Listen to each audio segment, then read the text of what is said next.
민중아, 내가 잘못했다. 네 뜻을 몰랐다. 내가 너를 2번 죽였다. 나 그냥 세상은 그를 강 회장이라 불렀고 그는 돈 그 자체였다.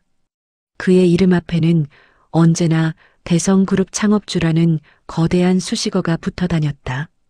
하지만 그 수식어 뒤에는 누구도 보지 못한 거대한 공백이 있었다. 7순이 넘은 강 회장의 삶은 금빛으로 빛나는 감옥이었다. 넓디 넓은 대저택, 수십 명의 비서와 하인, 그의 발이 닿는 모든 곳이 권력과 부로 가득했지만 정작 그의 심장에는 차가운 텅 빈 공간만 남아 있었다. 5년 전 유일한 혈육이자 후계자인 아들을 잃은 후로 그는 살아도 산 것이 아니었다. 아들의 죽음은 그의 완벽한 제국에 생긴 가장 치명적인 균열이었다. 그 균열은 아들을 잃기 5년 전 아들이 고아 출신의 윤지아와 결혼을 선언했을 때부터 시작되었다. 강 회장은 가문의 피에 천한 것이 섞이는 것을 용납하지 않았다. 그는 아들을 파양했고 아들은 그날로 그룹의 후계자 자리를 버리고 윤지아를 택해 강 회장의 곁을 떠났다. 그것이 강 회장 평생의 후회로 남을 줄은 그때는 알지 못했다. 강 회장은 1년에 단 한 번 아들의 기일에만 비서실장과 함께 외딴 언덕에 위치한 사설 묘지를 찾았다. 매번 호화로운 리무진을 타고 도착해 수십억 원짜리 조화와 향을 바쳤다. 이것이 그가 할 수 있는, 돈으로 해결할 수 있는 마지막 애도의 방식이었다. 그는 아들의 묘비를 바라보며 자신의 냉혹함이 만들어낸 비극에 대해 속으로 수없이 되뇌었다. 내가 내 뜻을 거스르지만 않았어도 그 아이만 아니었으면 내가 이 차가운 곳에 누워있을 리 없었을 텐데. 그의 죄책감은 언제나 돈 없는 며느리 탓으로 마무리되었다. 그날도 어김없이 매서운 바람이 불었다. 강 회장이 묘비 앞에서 묵념을 끝내고 돌아설 때였다. 묘지 입구 가장 외진 곳에 자리 잡은 낡고 허름한 조립식 텐트가 그의 눈에 들어왔다. 그의 눈살이 저절로 찌푸려졌다. 저게 뭐야? 누가 감히 이 신성한 곳에 저런 더러운 것을 설치했지? 당장 치우게 해. 강 회장이 비서에게 싸늘하게 명령했다. 비서는 곧바로 관리소에 연락을 취했다. 그때였다. 텐트 옆 허름한 종이 박스 위에 웅크리고 앉아 그림을 그리고 있던 아이 하나가 강 회장의 시선에 포착되었다. 아이는 흑투성이의 옷은 해졌지만 그 얼굴의 이목구비는 왠지 모르게 강 회장의 젊은 시절 아들의 모습과 섬뜩하리만큼 닮아 있었다. 강 회장은 순간적으로 심장이 내려앉는 듯한 기분을 느꼈다. 8살 정도로 보이는 남자아이였다. 우람아, 이제 밥 먹자. 찬물에 씻고 와. 텐트 안에서 허스키한 목소리가 들리더니 한 여인이 낡은 천막을 걷고 나왔다. 여인은 추위에도 불구하고 얇은 패딩 점퍼 차림이었다. 오랜 노숙 생활 때문인지 피부는 거칠고 머리카락은 푸석푸석했지만 그녀의 눈빛만은 꺼지지 않는 불꽃처럼 강인하게 빛나고 있었다. 강 회장은 그 여인의 얼굴을 보는 순간 온몸의 피가 역류하는 듯한 충격에 휩싸였다. 시간은 멈추고 세상의 모든 소리가 사라졌다. 눈앞에 선 여인은 5년 전 자신이 가문의 수치라며 돈으로 모욕했던 바로 그 여자였다. 윤지아. 그의 아들이 목숨보다 사랑했던 아내 윤지아였다. 그리고 그 옆의 아이는 분명 강 회장의 피를 이은 손자 강우람일 터였다. 강 회장이 노려보자 윤지아의 얼굴에서 순간적으로 미약한 동요가 일었지만 이내 그녀는 차가운 표정으로 그를 외면했다. 저들이 왜 저기에 감히 내 아들 묘지 앞에서 노숙을. 강 회장은 분노와 충격으로 말을 잇지 못했다. 재벌 총수인 자신이 상상조차 할 수 없는 가장 비참한 모습이었다. 하지만 그를 더 괴롭게 한 것은 윤지아의 태도였다. 그녀는 강 회장을 알아보았음에도 마치 길가의 돌멩이 보듯 무심하게 강 회장을 무시하고 아이의 손을 잡았다. 그 모습은 강 회장의 돈과 권력을 향한 가장 강력하고 고귀한 거부였다. 강 회장은 비틀거리며 그녀들에게 다가갔다. 그의 목소리가 떨렸다. 윤지아, 내가 감히 나한테. 이 꼴이 뭐냐? 내 돈을 그렇게 거부하더니 결국 내 아들 묘지 앞에서 동냥이나 하고 살겠다는 건가? 윤지아가 천천히 몸을 돌렸다. 그녀의 눈빛은 비참함이 아닌 꺾이지 않는 자존심으로 타오르고 있었다. 그녀는 강 회장의 눈을 정면으로 바라보며 5년 전 그에게 던졌던 그 싸늘한 목소리를 그대로 되돌려 주었다. 강 회장님, 당신의 돈은 저희에겐 필요 없습니다. 이 아이의 아버지, 제 남편은 당신의 더러운 돈을 거부했습니다. 저희는 당신의 그림자로부터 벗어나 스스로의 힘으로 살고 있습니다. 그리고 이 아이가 사는 곳은 당신 아버지가 영원히 잠든 이 세상에서 가장 깨끗하고 안전한 곳입니다. 그녀는 아이의 흙투성이 손을 꼭 잡고 텐트 쪽으로 걸어갔다. 강 회장의 눈에는 윤지아의 차가운 뒷모습과 자신의 아들을 꼭 빼닮은 손자의 작은 발자국이 박혔다. 그는 자신이 파양한 아들의 묘지 앞에서 자신이 돈으로 모욕했던 며느리와 손주가 노숙자로 살고 있다는 전 세계 콘텐츠 시장을 통틀어 가장 충격적인 진실과 마주하고 있었다. 그는 자신의 인생에서 단 한 번도 느껴보지 못한 돈으로도 살 수 없는 뼈저린 후회에 휩싸였다. 윤지아, 그 아이를, 내 손자를 감히 그따위 곳에 둘 수 없어. 강 회장이 절규하며 손을 뻗었지만 며느리는 이미 낡은 천막 안으로 사라진 후였다. 강 회장은 그 자리에 못 박힌 듯 서서 매서운 겨울바람 속에 홀로 남겨졌다. 자신의 아들이 잠든 묘지 앞에서 자신의 유일한 핏줄이 노숙을 하고 있다는 충격적인 사실은 그의 심장을 갈기갈기 찢어 놓았다. 강 회장은 그날 밤 대저택의 침실에서 단 한숨도 자지 못했다. 아들이 묻힌 묘지 앞에서 마주한 며느리 윤지아와 손자 강우람의 모습은 그의 뇌리를 떠나지 않았다. 창밖의 화려한 도시 야경은 그의 고독과 비참함을 더욱 극대화하는 배경일 뿐이었다. 노숙자, 재벌 그룹 총수의 며느리이자 손자가 노숙자로 살고 있다는 이 현실은 강 회장에게는 돈으로도 씻을 수 없는 모욕이자 자신이 평생 쌓아 올린 제국에 대한 가장 치명적인 조롱이었다. 그는 이 치욕을 당장 멈춰야 했다. 어떻게든 저들을 그 텐트에서 끌어내야 했다. 다음 날 아침 일찍 강 회장은 비서실장에게 특명을 내렸다. 당장 그 여인에게 합당한 금액을 제시해. 최소 50억, 아니 100억. 아들이 노숙한다는 소문은 어떤 대가를 치르더라도 막아야 한다. 돈이라면 모든 것이 해결된다는 그의 오랜 신념은 여전히 견고했다. 그는 며느리가 비참한 노숙을 택한 이유가 돈이 없어서라고 확신했다. 정오 무렵 비서실장은 강 회장의 지시대로 수표를 들고 묘지 입구의 텐트를 찾아갔다. 강 회장은 비서실장이 거래 성사 소식을 들고 오리라 의심치 않았다.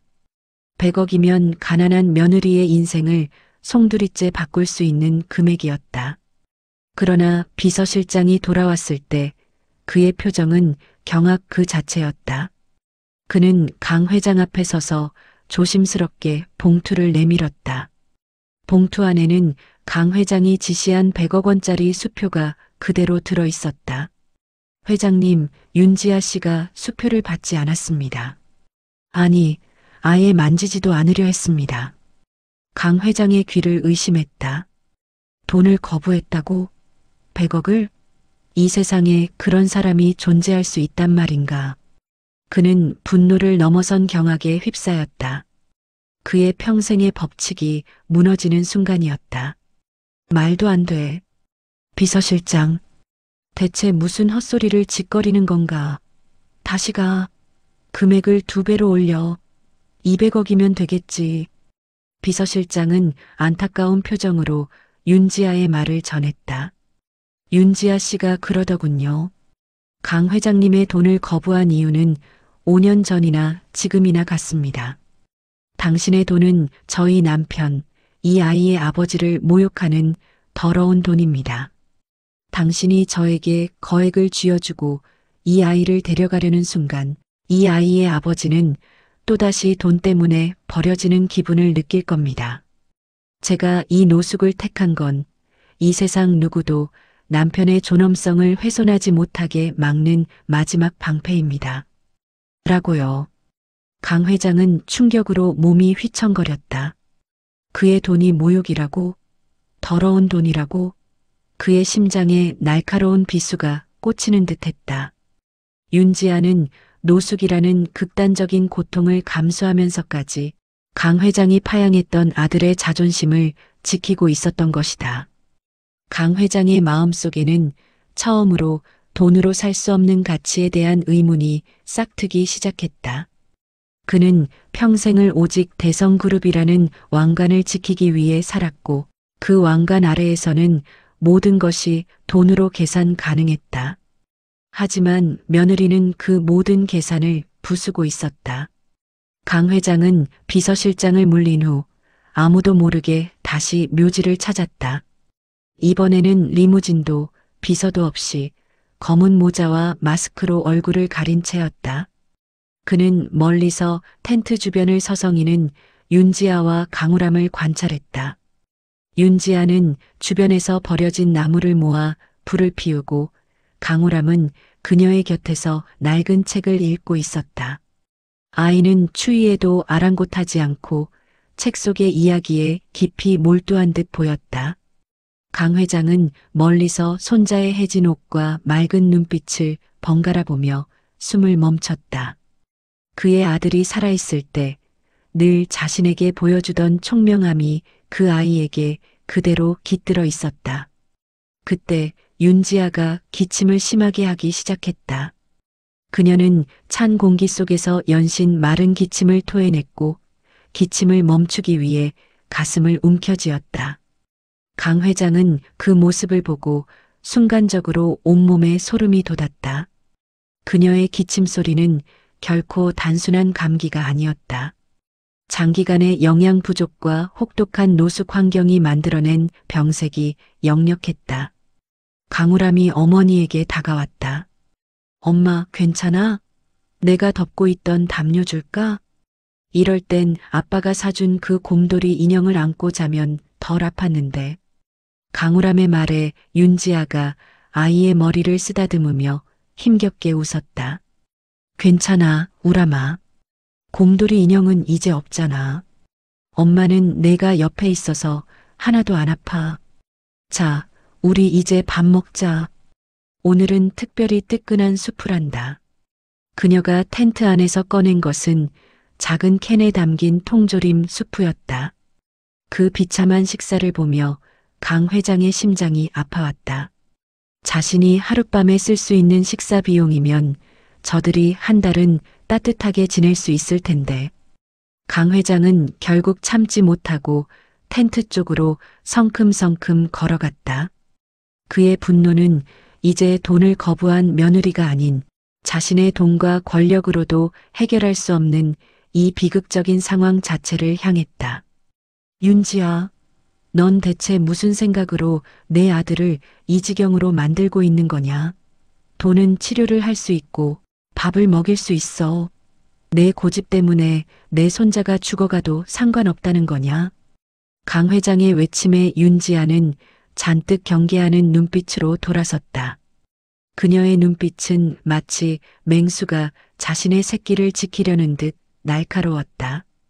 그녀는 강우람을 등 뒤로 숨기며 강 회장을 노려봤다. 강 회장님, 제발 저희를 내버려 두세요. 당신의 돈이 왜 우리에게 비수가 되는지 당신은 영원히 이해하지 못하실 겁니다. 당신은 돈으로 아들을 잃었고 이제 돈으로 이 아이마저 잃으려고 합니다. 닥쳐. 이 미련한 여자야. 지금 당장 병원에 가지 않으면 내 목숨이 위험해. 내 손자에게는 내가 필요해. 내 멍청한 자존심 때문에 내 손자가 내 병간호를 해야 한다는 것이 말이 된다고 생각하나? 강 회장의 절규는 진심이었다. 그는 아들이 이미 윤지아를 얼마나 사랑했는지 알고 있었기에 그녀가 아들의 마지막 사랑이었음을 알기에 그녀의 병이 손자에게 닥칠 또 다른 비극의 시작이 될까봐 두려웠다. 윤지아는 싸늘한 미소를 지었다. 그녀의 눈빛은 강 회장의 그 어떤 위협에도 흔들리지 않았다.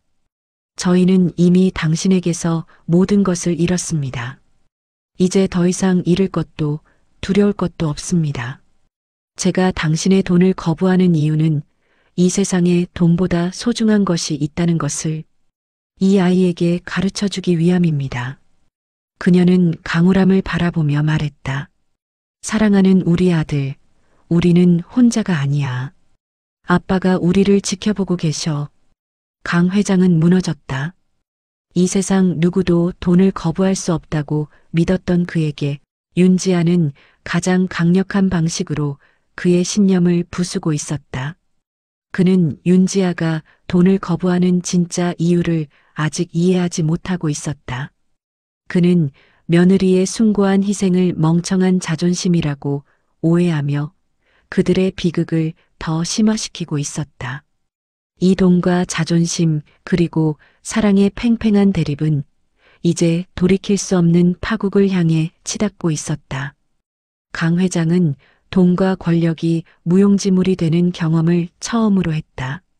며느리 윤지아는 그의 돈을 거부하며 자신의 아들과 남편의 존엄성을 지켰다. 이 사건은 강 회장의 세계관을 뿌리째 흔들었다. 그는 묘지에서 돌아온 후 며칠 밤낮을 술로 지새웠다. 그의 냉혹한 삶에 균열이 생기고 있었다.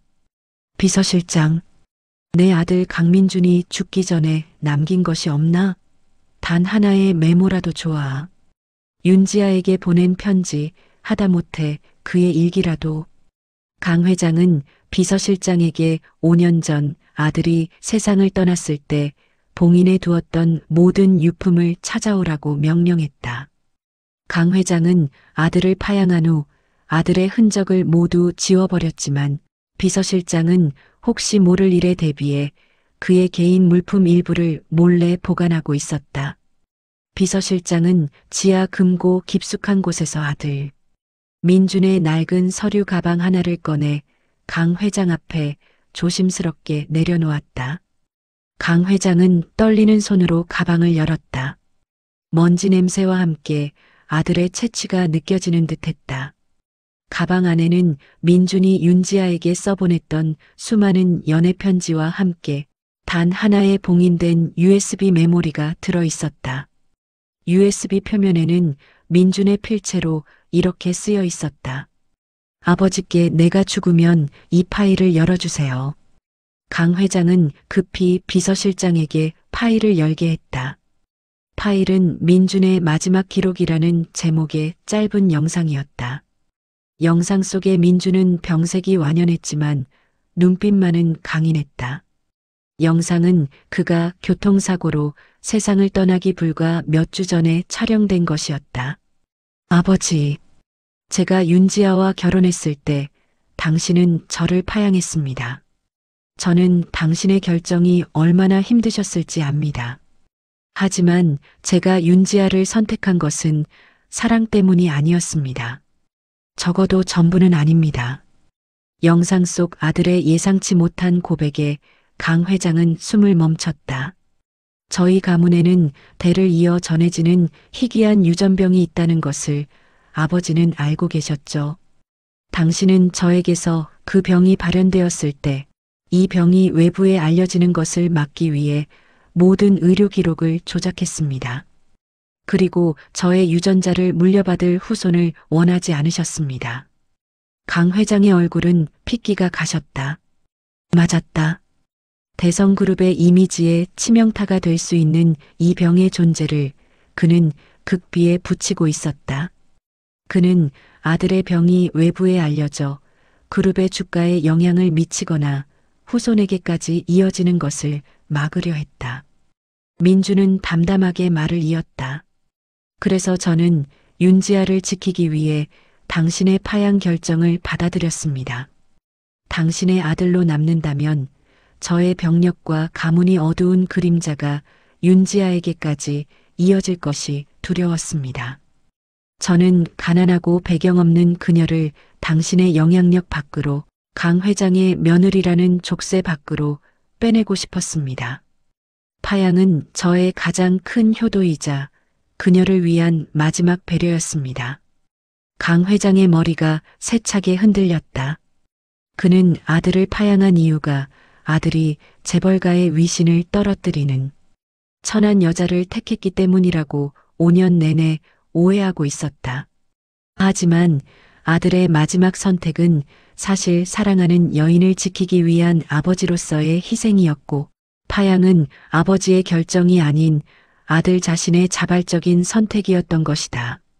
아버지의 돈과 권력에서 벗어나 윤지아가 자유롭게 새 삶을 시작하기를 바랐습니다. 제가 윤지아를 떠난 것은 당신을 향한 복수가 아니라 사랑 때문이었습니다. 저는 그녀가 당신에게서 받은 돈이 아니라 당신에게서 벗어난 자유를 통해 행복해지기를 바랐습니다. 강 회장은 오열했다. 자신이 아들을 모욕하고 버렸다고 믿었지만 실은 아들이 자신을 이용해 사랑하는 여인을 구원하려 했다는 이 충격적 비밀에 그는 주저앉았다. 그는 자신이 아들의 마지막 유언마저 오해하고 있었다는 사실에 몸부림쳤다. 며느리 윤지아가 강 회장의 100억을 거부하며 남편의 존엄성을 지키려 했던 그 행동이 이제 아들의 마지막 유언과 정확하게 일치하고 있었다. 윤지아는 노숙이라는 비참한 삶을 살면서도 남편의 숭고한 뜻을 훼손하지 않으려 했던 것이다. 그녀는 강 회장의 돈을 받는 순간 남편이 자신을 위해 희생했던 모든 것이 무너진다고 여겼던 것이다. 윤지아 그 아이는 이 영상을 보지 못했겠지. 내가 이 사실을 알았더라면. 강 회장은 억장이 무너졌다. 이 모든 비극이 서로를 향한 오해와 배신에서 비롯되었다는 것을 깨달았다. 그는 윤지아가 텐트에서 기침하던 모습을 떠올렸다. 그 병색은 단순한 감기가 아닐지도 모른다. 강 회장은 비서실장에게 다시 명령했다. 이번에는 돈이 아닌 정보를 요구했다. 비서실장, 당장 윤지아와 강우람의 건강 상태를 비밀리에 조사해. 특히 강우람 아이가 우리 가문의 그 유전병을 물려받았는지 확인해봐. 아무도 모르게 조용히. 강 회장의 얼굴은 더 이상 재벌 총수의 냉혹함이 아니었다. 늦어버린 아버지의 후회로 가득 차 있었다.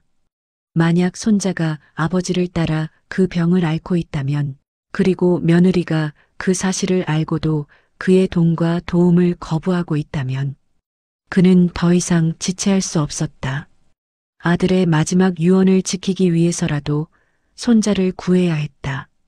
하지만 윤지아는 강 회장을 여전히 돈만 아는 파렴치한 시아버지로 오해하고 있었다. 강 회장은 자신이 선의를 베풀어도 며느리가 또다시 거부할 것이라는 무거운 예감에 사로잡혔다. 이 새로운 비밀은 강 회장을 구원이 아닌 또 다른 파멸의 길로 몰아넣을 위협이 되었다. 강 회장의 마음은 폭풍우가 몰아쳤다. 아들이 남긴 마지막 영상과 며느리, 윤지아의 결연한 거부가 하나의 거대한 비극으로 얽혀 강 회장의 숨통을 죄어왔다. 그는 지금 손자가 아들의 그 희귀 유전병을 물려받았을 가능성, 그리고 윤지아가 그 사실을 알고도 자신의 도움을 거부하며 아이를 노숙 현장에 방치하고 있다는 이중의 공포에 사로잡혔다. 비서실장은 강 회장의 비밀 지시를 이행했다. 며칠 후 비서실장은 강 회장에게 극도로 조심스러운 태도로 한 장의 진단서를 내밀었다. 진단서에는 강우람 8세이라는 이름이 선명하게 박혀 있었다. 회장님, 죄송합니다. 아이는 민준 도련님과 같은 유전적 특이 소견을 보이고 있습니다. 초기 단계지만 진행성 질환의 가능성을 배제할 수 없습니다. 강 회장의 눈빛이 흔들리더니 이내 깊은 절망으로 가득 찼다. 그의 가장 큰 두려움이 현실이 된 것이다. 아들의 병, 가문의 비밀은 손자에게까지 대물림되었고 윤지아는 이 사실을 알고 있었다. 강 회장은 며느리가 자신의 돈을 거부한 진짜 이유를 비로소 깨달았다. 그 여인이 그 모든 걸 알면서도 내 돈을 거절했다는 말인가? 아이가 아프다는 걸 알면서도 내 도움을 거부하고 저 텐트에서 병을 키우고 있었다는 말인가? 강 회장은 분노를 넘어선 공포를 느꼈다. 윤지아가 노숙을 택한 것은 단순히 남편의 자존심을 지키기 위해서가 아니었다. 그녀는 강 회장의 돈과 함께 따라오는 대성그룹의 피, 즉 유전병을 가진 가문의 굴레 자체를 거부했던 것이다. 그녀에게 강 회장의 돈은 병을 치료할 수 있는 희망이 아니라 이 비극적인 피가 대물림된다는 것을 상징하는 저주받은 징표였던 것이다. 며칠 후 윤지아는 강우람을 데리고 병원의 외래 진료를 받기 위해 도시로 내려왔다. 강 회장의 비밀 조사 덕분에 그녀의 동선은 낱낱이 파악되어 있었다. 강 회장은 병원 주차장에서 그녀들을 기다렸다. 이번에는 돈이 아닌 권력을 사용하기 위해서였다. 윤지아는 강 회장을 보자마자 강우람을 품에 안고 경계했다. 그녀는 그를 다시 만날 줄 알고 있었다. 강 회장님, 제발 저희를 그냥 내버려 두세요. 당신의 관심은 저희에게 독입니다. 강 회장은 노인을 향한 증오와 연민이 뒤섞인 며느리의 눈빛을 피하지 않았다. 독이라고? 내 멍청한 고집 때문에 이 아이가 죽어가고 있어. 내가 가진 그 숭고한 자존심 때문에 내 손자가 아비처럼 병으로 쓰러지기를 바란다는 거냐? 강 회장은 손자의 진단서를 윤지아의 얼굴 앞에 내밀었다. 윤지아는 진단서를 보자마자 얼굴이 잿빛으로 변하며 몸이 휘청거렸다. 그녀는 그 사실을 숨기려 했지만 강 회장은 이미 모든 것을 알고 있었다. 이것 봐. 이 병은 돈이 없으면 치료조차 시작할 수 없어. 내가 노숙을 하는 동안 이 아이는 시간을 잃고 있어. 내가 아들을 잃은 것처럼 너도 이 아이를 잃고 싶지 않다면 내 말을 들어야 해. 윤지아는 눈물을 흘리지 않았다. 대신 그녀의 눈에는 절망을 넘어선 차가운 분노가 타올랐다. 당신이 원하는 것이 무엇입니까? 당신의 돈을 받으면 이 아이는 당신의 영향력 아래에서 영원히 재벌의 아픈 손자로 살아야 합니까? 당신의 돈은 저희의 삶을 통제하는 족쇄일 뿐입니다. 이 병이 이 가문의 저주라면 저희는 그 저주와 함께 당신에게서 영원히 떠나겠습니다. 떠난다고? 텐트에서? 내가 아프다는 것을 몰랐을 줄 알았나? 너는 나에게서 돈을 거부하고 이 아이를 아프게 하고 스스로 병을 얻었어. 내가 말하는 자존심은 모성애를 포기할 정도로 숭고한 것이었나? 강 회장의 말은 비수였다. 윤지아의 마지막 자존심마저 짓밟는 말이었다. 윤지아는 강 회장을 증오했지만 그의 말이 사실이라는 것을 부인할 수 없었다. 그녀의 노숙은 남편의 존엄성을 지키는 숭고한 행위였지만 동시에 아이의 치료 시기를 놓치게 만든 모성애의 실패이기도 했다. 강 회장은 이성을 잃지 않았다. 그는 돈이 아닌 법을 사용하기로 결심했다. 윤지아, 나는 더 이상 너의 미련한 선택을 지켜볼 수 없어. 너는 이 아이에게 충분한 환경을 제공할 능력이 없어. 나는 오늘부로 친권 소송을 제기할 것이다.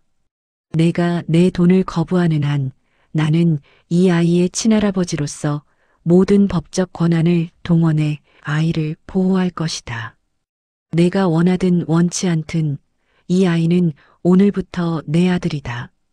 강 회장의 선언은 윤지아에게 청천벽력과 같았다. 그녀는 자신의 모든 것을 바쳐 지키려 했던 아이를 이제 그 아이의 아버지를 파양했던 냉혹한 시아버지에게 법적으로 빼앗길 위기에 처했다. 윤지아는 다리가 풀려 바닥에 주저앉았다. 안 돼. 회장님, 제발, 이 아이는 내 전부입니다. 윤지아의 절규에도 불구하고 강 회장은 이미 결정을 내렸다. 그는 이 순간 자신의 행동이 손자를 구하려는 선이라고 믿었다. 하지만 윤지아의 눈에는 강 회장이 자신의 아들을 또다시 돈과 권력으로 빼앗으려는 가장 잔혹한 배신자로 보일 뿐이었다. 두 사람 사이의 오해와 갈등은 극단적인 파국으로 치닫게 되었다. 강 회장은 손자의 친권을 확보하여 아이를 구하려 했지만 윤지아에게는 이것이 아이를 잃게 되는 가장 큰 절망이었다. 강 회장의 친권 소송은 일주일 만에 시작되었다. 강 회장은 법적 권력을 동원하여 며느리 윤지아의 의사와 상관없이 손자 강우람을 강제로 구원하려 했다. 그는 자신의 행동이 손자를 병으로부터 지키는 선이라고 확신했다. 그러나 윤지아에게 이것은 돈과 권력으로 아이마저 빼앗으려는 가장 잔혹한 배신이었다. 강 회장은 서울 최고급 병원에 강우람을 위한 전용 병실을 마련하고 미국에서 권위 있는 유전병 전문의를 초빙했다. 그는 자신이 할 수 있는 모든 것을 동원했다. 하지만 윤지아는 이 모든 것을 냉정하게 거부했다. 그녀는 법정 대리인을 통해 강 회장에게 다음과 같은 메시지를 보냈다. 당신이 진정 이 아이를 위한다면 그 돈을 모두 거두고 저희를 노숙 텐트로 돌려보내세요. 당신의 이름이 붙은 병실보다 아빠가 잠든 묘지 옆 텐트가 이 아이에게는 훨씬 안전한 안식처입니다. 법정에서의 첫 대면. 강 회장은 며느리를 향한 연민과 분노, 그리고 손자를 구해야 한다는 절박함으로 가득 차 있었다. 윤지아는 며칠 사이에 더욱 수척해져 있었다.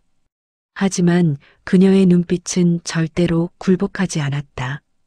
강 회장 측 변호인은 윤지아의 현 상황, 즉 노숙자라는 비참한 경제적 환경과 병색이 짙은 건강 상태를 들어 그녀가 아이에게 충분한 양육 환경을 제공할 수 없음을 냉혹하게 증명했다. 특히 강우람이 아버지가 앓았던 희귀, 유전병의 소견을 보인다는 진단서는 강 회장의 친권 주장에 결정적인 무게를 실어주었다. 강 회장님은 국내 최대 그룹의 총수이며 아이의 치료와 미래를 책임질 충분한 능력이 있습니다. 반면 피고인 윤지아 씨는 아이의 아픈 몸을 알고도 자신의 미련한 자존심 때문에 적절한 치료를 거부하고 아이를 위험에 노출시켰습니다. 법이 보호해야 할 것은 미련한 자존심이 아니라 병마와 싸우는 아이의 생명입니다. 강 회장의 변호사는 윤지아의 행동을 모성애의 결핍으로 몰아갔다. 윤지아는 이 모욕적인 비난에 몸이 떨렸다. 그녀는 자리에서 벌떡 일어났다. 그녀의 목소리는 떨렸지만 법정을 압도할 만큼 강렬했다. 재판장님, 저는 이 아이를 지키기 위해 노숙을 택했습니다. 이 아이의 아버지는 자신의 병과 가문의 저주가 저희에게 대물림되는 것을 막기 위해 이 재벌가를 떠났습니다. 저는 남편의 마지막 뜻을 지키기 위해 이 더러운 돈과 병의 굴레로부터 아이를 지키려 했던 것뿐입니다. 피고인, 감정적인 호소는 재판의 증거가 될 수 없습니다. 증거요? 제 남편이 남긴 마지막 영상이 증거입니다. 당신의 아들이 가문의 병 때문에 스스로 당신에게서 파양되었던 것이 증거입니다. 당신은 아들의 희생을 짓밟고 이제 그 아들의 아이마저 돈으로 사려 하고 있습니다. 이것은 선의가 아닙니다. 이것은 모욕이며 저희에게는 당신의 마지막 배신입니다. 윤지아의 외침은 강 회장의 심장을 관통했다. 강 회장은 자신이 구원이라고 믿었던 행동이 며느리에게 배신으로 읽히고 있다는 이 잔혹한 진실 앞에서 괴로워했다. 아들이 자신을 떠나면서까지 지키려 했던 윤지아의 자존심을 강 회장은 지금 법정에서 그의 돈과 권력으로 산산조각 내고 있었다. 그 순간 비서실장이 강 회장에게 다급하게 쪽지를 건넸다. 쪽지에는 윤지아, 폐렴 악화, 금일 새벽 응급실 방문 기록 확인, 본인 상태 숨기고 재판 출석, 이라고 쓰여 있었다. 강 회장은 충격을 넘어선 공포를 느꼈다.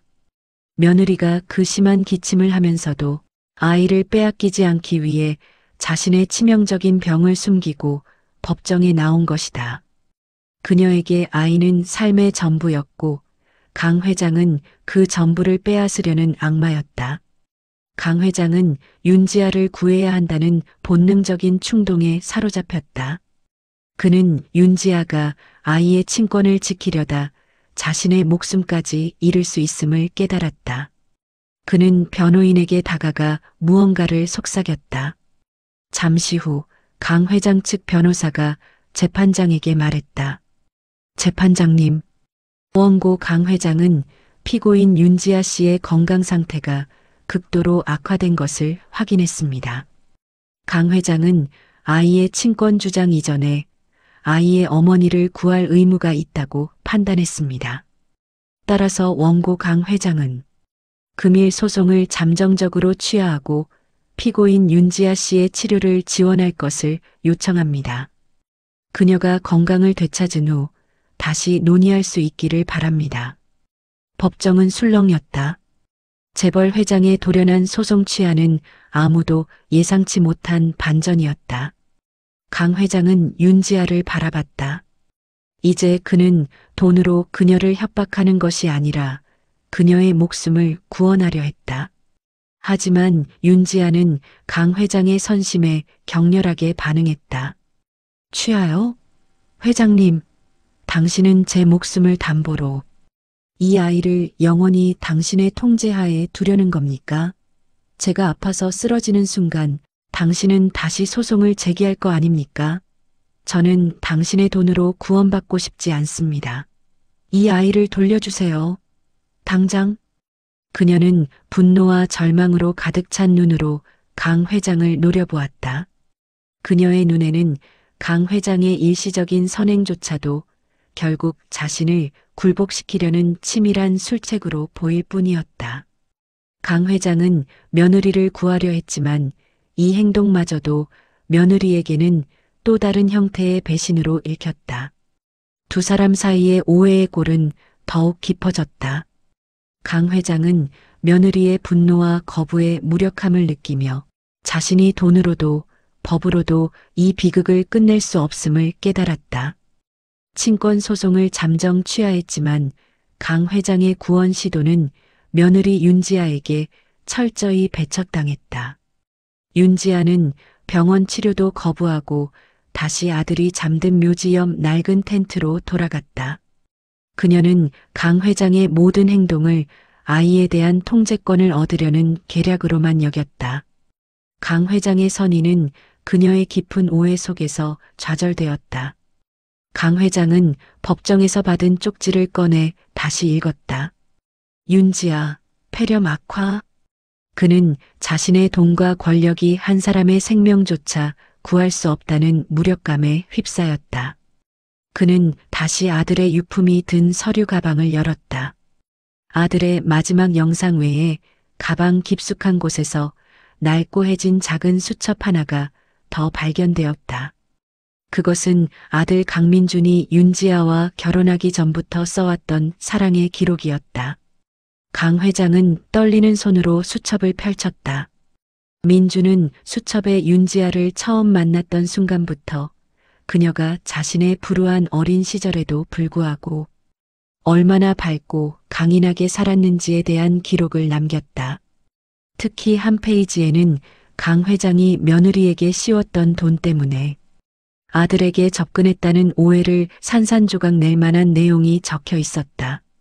지아는 내가 재벌가 아들이라는 것을 알았을 때 나와 헤어지려 했다. 그녀는 내가 가진 돈이 아니라 내 마음만을 원했다.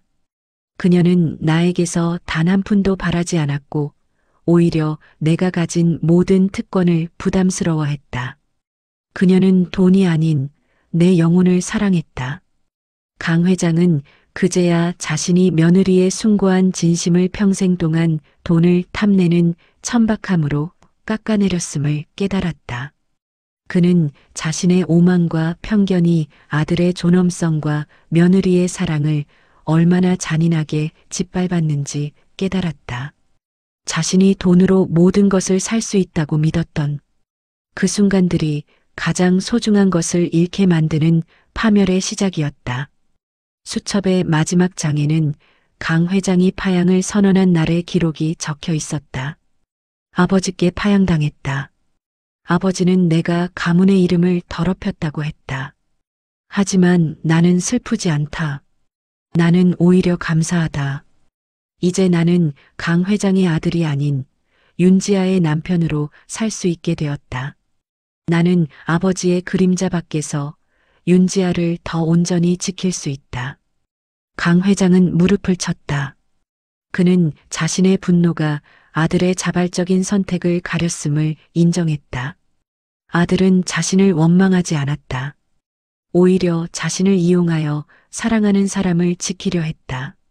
하지만 강 회장은 그 뜻마저 오해하고 며느리를 노숙의 삶으로 내몰고 이제는 법정에서 그녀의 마지막 남은 자존심까지 빼앗으려 했다. 그는 더 이상 재벌 총수가 아니었다. 그는 아들의 뜻을 평생 오해한 며느리의 생명을 위협하고 있는 가장 비참한 노인이었다. 강 회장은 늦었지만 모든 것을 되돌려야 한다고 생각했다. 돈이 아닌 진심으로 용서를 구해야 했다. 그날 밤 강 회장은 홀로 아들의 묘지를 찾았다. 그는 묘지 옆 윤지아와 강우람이 지내는 낡은 텐트 앞에 섰다. 텐트 안에서는 약한 불빛이 새어나왔고 윤지아의 마른 기침 소리와 강우람의 자장가 소리가 섞여 들려왔다. 강 회장은 차가운 땅바닥에 무릎을 꿇었다. 그의 꼿꼿했던 허리가 완전히 꺾였고 그의 눈에서는 78년 평생 동안 흘리지 않았던 뜨거운 회한의 눈물이 쏟아져 내렸다.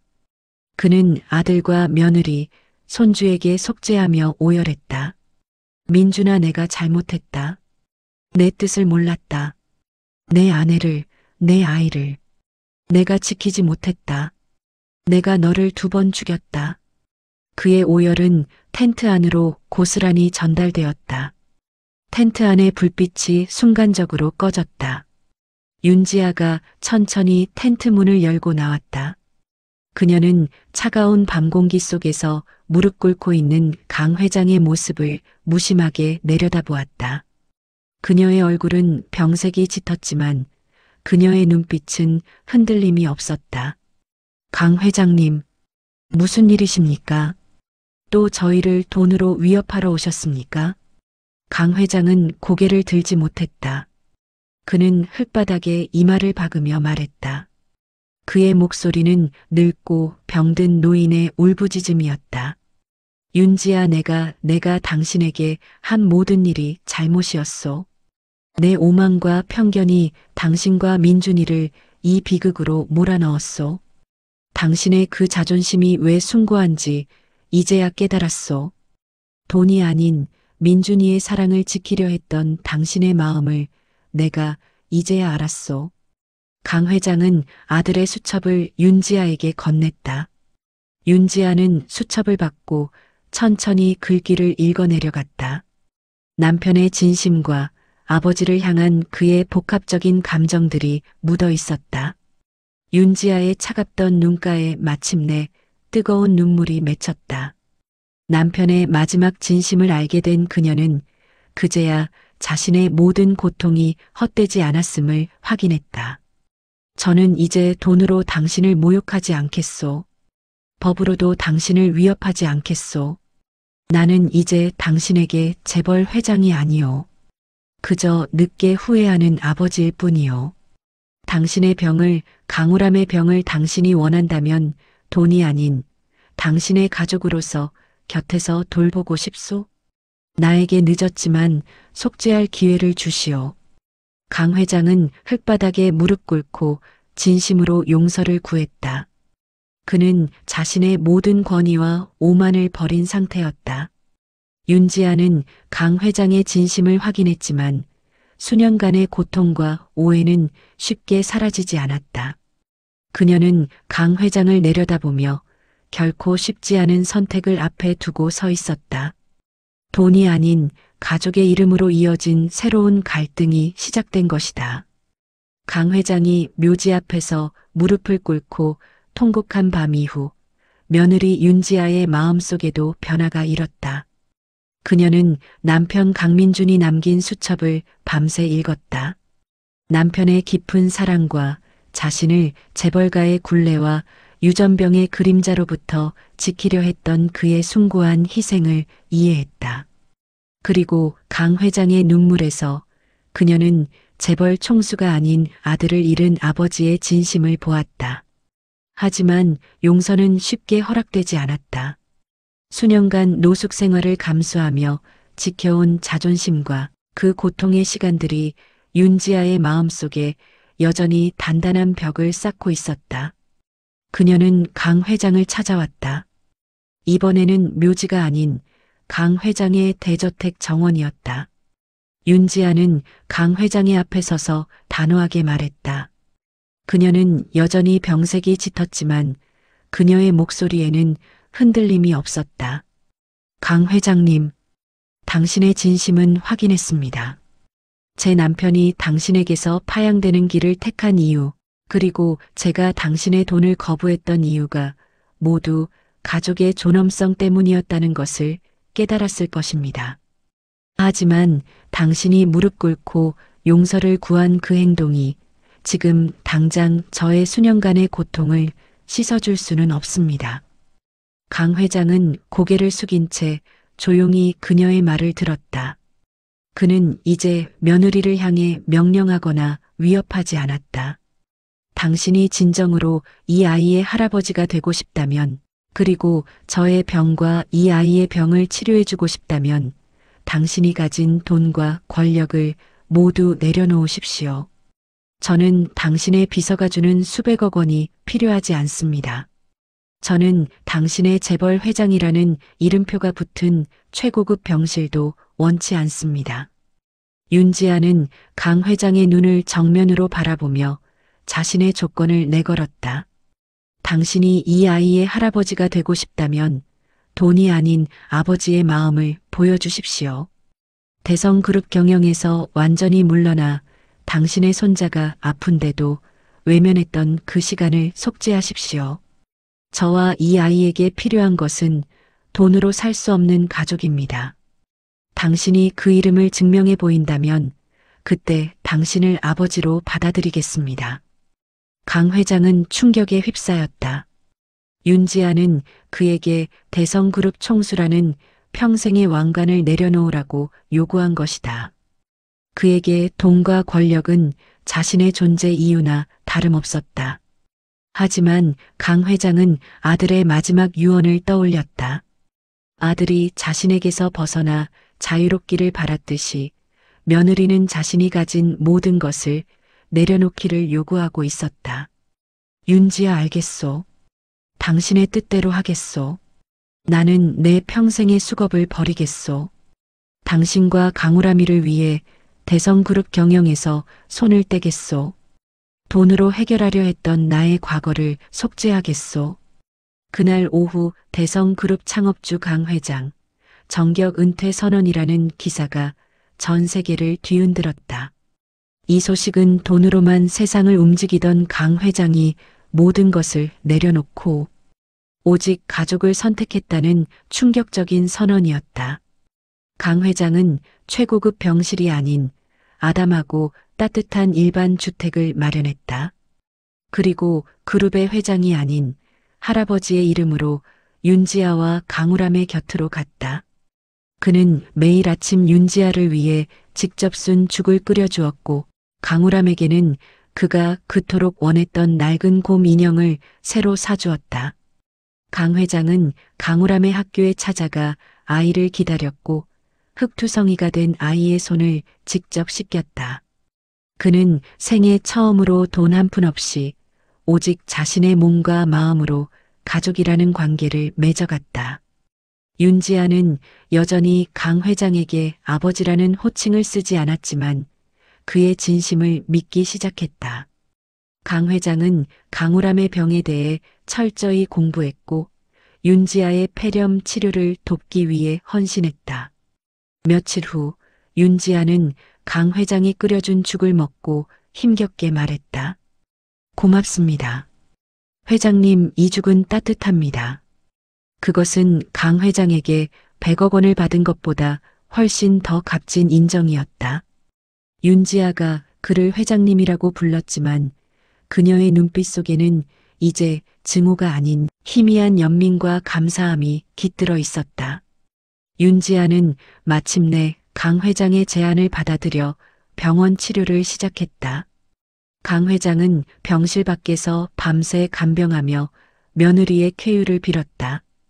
그는 돈으로는 살 수 없었던 진정한 가족의 사랑을 얻기 위해 마지막 기회에 모든 것을 걸었다.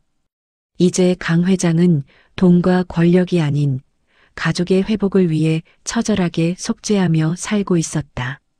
강 회장의 진심 어린 속죄와 헌신은 마침내 차가웠던 윤지아의 마음을 녹였다. 그는 재벌 회장의 권위를 완전히 내려놓고 그저 늦게 깨달은 할아버지이자 아버지로서 곁을 지켰다. 강우람은 할아버지의 극진한 보살핌 속에서 희귀 유전병의 진행 속도가 현저히 느려졌고 윤지아의 폐렴 역시 호전되었다. 가을의 묘지 옆 텐트에서 시작된 비극은 이제 따뜻한 집과 병실에서 새로운 희망을 키우고 있었다. 강 회장은 매일 손자에게 책을 읽어주며 자신의 인생에서 놓쳤던 가장 소중한 시간들을 보상받는 기분이었다. 어느 날 강 회장이 강우람에게 아버지를 닮아 총명하고 강인한 아이가 되어야 한다고 이야기하고 있을 때였다. 강우람이 할아버지의 손을 잡고 물었다. 할아버지, 저희 아빠는 돈을 싫어했어요? 왜 할아버지의 돈을 받지 않으려 했어요? 강 회장은 잠시 눈을 감았다.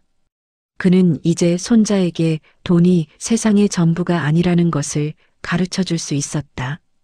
우람아, 내 아버지는 돈보다 훨씬 귀한 것을 지키려 했단다. 그것은 바로 가족의 사랑과 자존심이었어. 할아버지는 평생 돈이 가장 강하다고 믿었지만 내 어머니는 노숙을 하면서까지 내 아버지의 뜻을 지켜냈지. 그게 할아버지가 가진 세상의 모든 돈보다 강했던 거야. 강우람은 고개를 끄덕였다. 강 회장은 며느리 윤지아를 바라봤다. 윤지아는 조용히 그들의 대화를 듣고 있었다. 그녀의 눈가에는 눈물이 고여 있었지만 그 눈물은 고통이 아닌 비로소 얻게 된 평화의 눈물이었다. 며칠 후 윤지아가 병원에서 퇴원하는 날이었다. 강 회장은 대저택으로 가자고 권하지 않았다. 그는 며느리가 원치 않는다면 다시는 자신의 권위를 강요하지 않으리라 다짐했다. 윤지아, 이제 우람이와 당신이 지내고 싶은 곳을 택하시오. 나는 그저 당신들의 곁에 머물며 속죄할 뿐이요. 윤지아는 강 회장을 향해 천천히 걸어갔다. 그녀는 주머니 속에서 강민준의 낡은 수첩을 꺼냈다. 수첩은 그녀의 눈물과 땀으로 얼룩져 있었다. 회장님, 저는 이 수첩을 볼 때마다 남편이 저를 얼마나 사랑했는지, 그리고 당신을 얼마나 복잡한 마음으로 대했는지 깨닫습니다. 민준이는 당신을 미워하지 않았습니다. 다만 당신의 돈을 거부했을 뿐입니다. 이제 저는 당신의 돈이 아닌 당신의 아버지의 마음을 받겠습니다. 윤지아는 깊은 숨을 내쉬었다. 그녀는 평생의 한을 내려놓고 강 회장에게 다가가 손을 내밀었다. 저는 이제 회장님을 아버지라고 부르겠습니다. 늦었지만 이제 저희는 당신의 가족이 될게요.